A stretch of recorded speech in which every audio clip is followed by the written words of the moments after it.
नमस्कार, मी रवी आंबोरे आणि आपण पाहतात साक्षर इंडिया लाईव्ह. जाणून घेऊयात दिवसभरातील ताज्या घडामोडी.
तस्वीर के ऊपर जूतों का हार पहनाइएगा, क्योंकि ये सियासत के लिए देखिएगा किस घटिया लेवल के ऊपर आ गए हैं।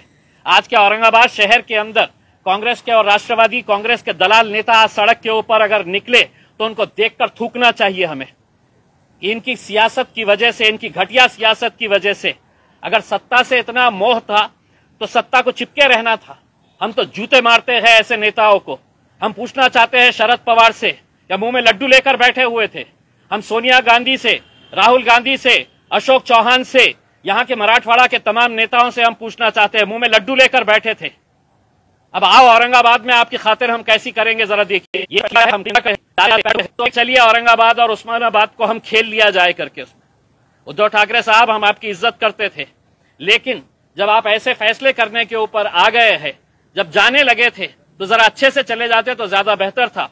मैं औरंगाबाद की आवाम से अपील करना चाहूंगा, अब ये मामला केंद्र के सरकार के पास गया है, हम इसके जो भी रास्ते होंगे हम वो रास्ते निकालने की पूरी कोशिश करेंगे और अगर वक्त आया तो हम सड़क के ऊपर भी आंदोलन करने की तयारी रखते हैं. दंगल होऊ शकते किंवा काही ठिकाणी जे तरुण भडक डोक्याचे लोक आहेत ते काहीही करू शकतात अशी सुद्धा शक्यता वर्तवली जाते. त्यांना तुम्ही काय आव्हान? देखिए, मैं औरंगाबाद की आवाम से, उस्मानाबाद की आवाम से अपील करूंगा कि वो शांति बनाए रखे.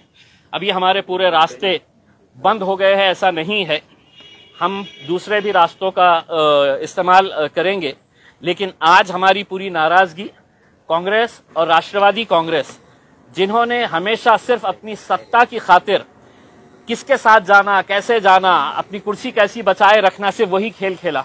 मुझे बताया गया है कि 2 कांग्रेस के मंत्री कैबिनेट मीटिंग से बाहर निकल कर आ गए. अगर तुम में जरा सी भी शर्म बाकी है तो आज इस्तीफा मुंह पे फेंक कर मारिएगा उसमें. आप इस तरह का नाटक करके पब्लिक को बेवकूफ बनाने के धंधे मत करिएगा उसमें. औरंगाबाद हमारा शहर है, औरंगाबाद के तमाम लोग, इस शहर के पीछे का एक इतिहास है, वो इतिहास को तो मिटा नहीं सकते हैं. और हम ये कहना चाहेंगे कि औरंगाबाद की आवाम के लिए आप 50 नाम रख लीजिएगा, लेकिन औरंगाबाद औरंगाबाद ही रहेगा हमारे लिए. ये लोग 1-4 जो गए हैं, ये नाम बदलने से क्या वापिस आ जाएंगे इनके पास?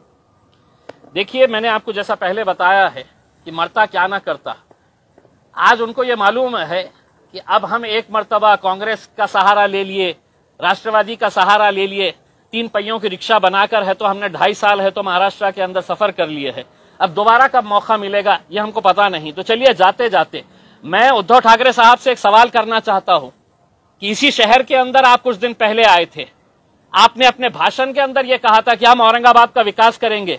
उद्धव साहब, कौन सा जादू किया आपने, छड़ी चलाए इस शहर के ऊपर कि पूरा विकास हो गया और आपने फिर है तो नामकरण का फैसला ले लिए है करके. उसमें आप ही की जबान के ऊपर आपने कहा था कि नहीं, मैं इस शहर के अंदर पानी पहुंचाऊंगा, हम इस शहर का विकास करेंगे करके. उसमें ऐसा क्या हो गया, इसका जवाब भी दीजिए आप, और आपको जवाब देना पड़ेगा उसमें. अब आप मुंह छुपा कर बैठ नहीं सकते हैं. आपको अगर कोरोना अगर हुआ है तो आप है तो इसके ऊपर आइए, ऑनलाइन आकर जवाब दीजिए औरंगाबाद की और उस्मानाबाद की आवाम को. उसमें आपकी घटिया राजनीति की वजह से आप हमारे शहर के अंदर हंगामा नहीं पैदा कर सकते हैं. ये शहर हमारा है और इस शहर के लिए अगर आप घटिया राजनीति खेल रहे हैं तो हमको उसका भी जवाब देना आता है और अच्छी तरह से देना आता है. मुद्दा केंद्राच्या कोर्टात गेलेला आहे, तुम्ही आता केंद्राकडे काही ऍक्टिव्हिटी करणार आहात का? बिल्कुल करेंगे. हमने ये बताया है कि हमारे पूरे रास्ते खुले हुए हैं और अगर वक्त आया तो हम सड़क के ऊपर भी आंदोलन करने की हमारी पूरी तैयारी है. केंद्र याला मंजुरी देईल आणि मंजुरी केंद्र देणार? देखिए, मैंने जैसा पहले बताया था, संभाजी महाराज, छत्रपति संभाजी महाराज, छत्रपति शिवाजी महाराज, फुले शाहू अंबेडकर, ये घटिया नेताओं के लिए महज सिर्फ एक नाम है.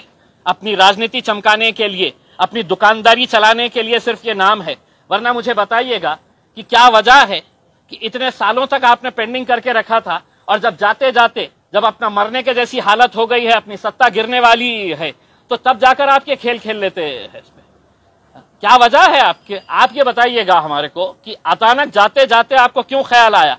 यही तो हम कहते हैं कि आपको संभाजी महाराज से कोई आदर है, सम्मान है, प्रेम है, ऐसा नहीं है. आप उनका नाम लेकर अपनी राजनीतिक दुकान चलाना चाह रहे थे. इसीलिए तो आज आपने ये फैसला अपने फायदे के लिए, अपने राजनीतिक स्वार्थ के लिए लिया है. अब केंद्र सरकार के अंदर गया है, अब केंद्र सरकार ये सोचेगी कि ये फैसला तो कैबिनेट में शिवसेना ने लिया है, अब इसका फायदा हमको मिलेगा या नहीं मिलेगा. तो भारतीय जनता पार्टी भी सोचेगी कि भाई हमने अगर इमीडिएट अगर इसका फैसला ले ले तो इसका क्रेडिट शिवसेना को चले जाएगा. तो संभाजी महाराज से किसी को मोहब्बत है, इनको ऐसा नहीं है. हम तो ये साफ कहते हुए आए हैं कि हम छत्रपति संभाजी महाराज, छत्रपति शिवाजी महाराज, फुले शाहू अंबेडकर, हमने कभी भी अपने राजनीतिक स्वार्थ के लिए इन लोगों का नाम नहीं लिया है. ये बहुत महापुरुष है, हम इनका आदर सम्मान पूरी तरह से करते हैं, लेकिन अपने राजनीतिक स्वार्थ के लिए कभी भी इनका नाम का इस्तेमाल नहीं किया है, जो ये राजनीतिक पार्टियां आज तक करते आए हैं. सवाल ये है सर दूसरा कि अभी नाम तो बदल गया है, लेकिन कांग्रेस और राष्ट्रवादी कांग्रेस के लोगों ने मुस्लिम समाज को, मुस्लिम वोटर्स को धोखा दिया है. देखिए, मैं यही सवाल शरद पवार साहब से पूछना चाह रहा हूं.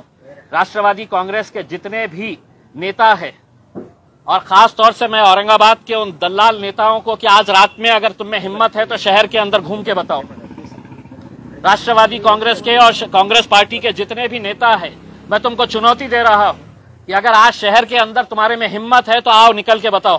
पुराने शहर के अंदर तुमको हिम्मत नहीं है, तुम निकल नहीं सकते हैं बाहर उसमें, क्योंकि कहीं ना कहीं तुमने लोगों के साथ खिलवाड़ किया है, लोगों के साथ धोखा किया है तुमने। और यही वो आएंगे अब कुछ महीनों के बाद जब चुनाव होंगे तो इनको जवाब मिलने वाला है, और पब्लिक कैसा जवाब देगी आप खुद समझिएगा। लेकिन जब तक मैं ये कह रहा हूं, ये जितने भी नेता हैं, इनके बड़े बड़े नेता, इनके फोटोज के ऊपर चप्पलों का हार पहनाइएगा और उसके ऊपर सोशल मीडिया के ऊपर वायरल करिएगा, क्योंकि ये इसी के लायक ही है। अब चंद्रकांत खैरे डांस कर रहे हैं। चंद्रकांत खैरे साहब बिल्कुल अब उनके लिए डांस करने के लिए ही अब वक्त रह गया है, और मैं तो चाहूंगा कि वो एक प्रोफेशनल डांसर बन जाए करके उसमें, क्योंकि अब आगे की राजनीति तो वो कर नहीं सकेंगे, अब सिर्फ डांस करने का है। क्योंकि ये मुद्दा पिछले 25 सालों से चंद्रकांत खैरे साहब के लिए उनकी रोजी रोटी का जरिया था ये। अब ये एक मर्तबा हल हो गया है तो आप क्या करने वाले हैं वो पता नहीं है। तो इसलिए चंद्रकांत खैरे साहब अच्छे ठुमके लगाइएगा। अब आपको आगे इसके बाद है तो सिर्फ ठुमके ही लगाते रहना है। Subscribe now and press the bell icon. Never miss an update.